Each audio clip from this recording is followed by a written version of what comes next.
Good afternoon, and welcome once again to a visit on the glories of Hellenism.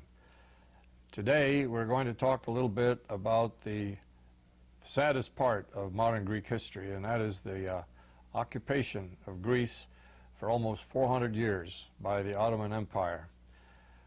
After the fall of Constantinople, the Turks spread across to all parts of Greece and remained there as the masters for nearly 400 years until the revolution of 1821. So it was a long and very sad period. Historians tell us that the fact that the Greek people clung to their traditions, their religion, their language as one of the modern miracles, because in most parts of Greece it varied from place to place depending on who the local pasha was and how tough he was.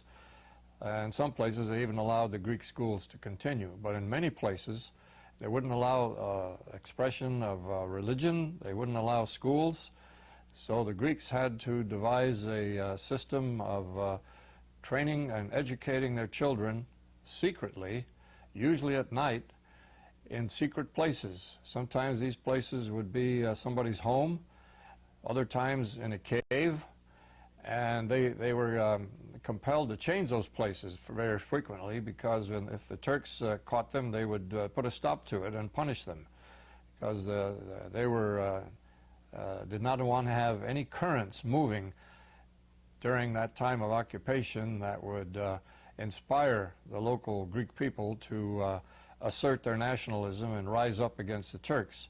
So that was a typical repression by an occupying power. The problem is it went on, as I say, for almost 400 years, finally to be ended in 1821 when the revolution began in Petris under the leadership of Bishop Germanos, who raised the flag of freedom at Agia Lavra, actually, and it spread from there to other parts of the country. And there were a lot of Greeks who had left the country and tried to get help from others abroad, particularly in England and other places, and a lot of them came back. One of them, for example, is Alexandros Ypsilandis, who served the Tsar of Russia.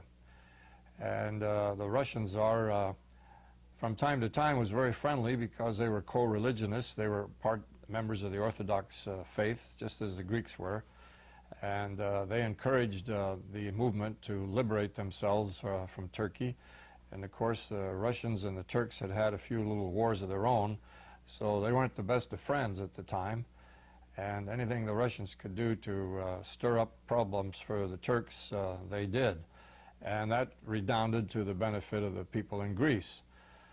Now, to better appreciate the importance and the staggering achievement of the Greek people in the revolution of 1821, it's necessary to take a look at what was happening in the rest of Europe. Now, Napoleon had conquered a big part of Europe, and he'd gone into Russia, and they finally stopped him, a combination of the forces of England and Russia and others, and in 1812 they held the Congress of Vienna, run by Count Metternich of Austria, very, very powerful man. Now, the first rule that Count Metternich laid down in 1812 was, no more revolutions. We've had enough. There'd been a wave of them since the French Revolution of 1789, and the big powers at the time figured there'd been enough, and they didn't want them spreading the word among other people and having more and more revolutions. Well, the Greeks didn't agree with that.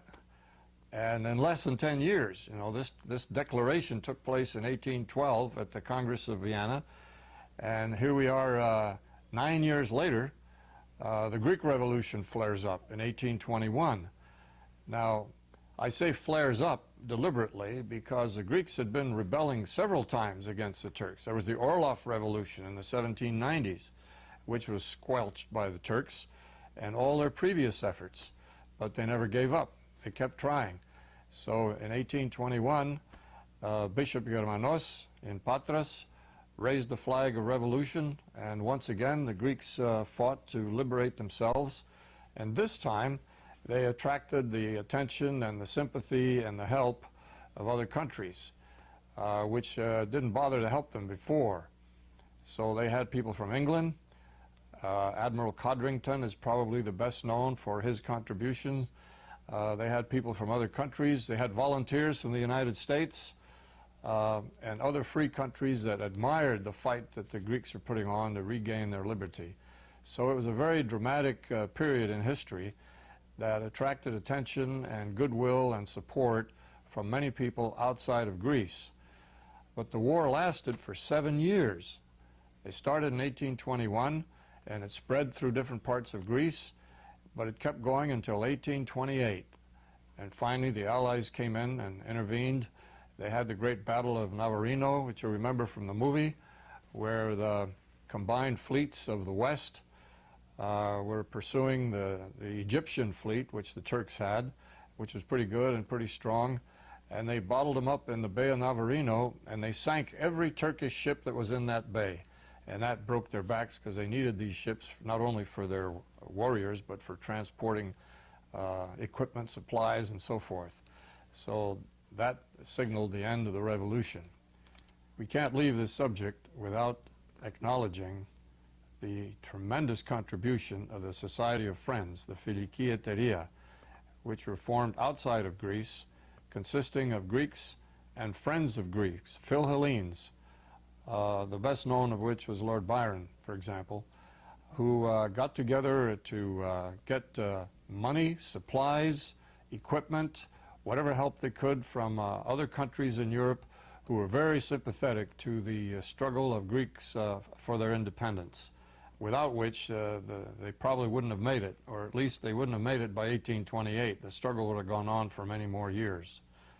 So to this day, they are appreciated and revered by the people in Greece. Well, this brings us once again to a close. Happy to be with you today to take another look at a chapter of the glories of Hellenism. This is only a hint.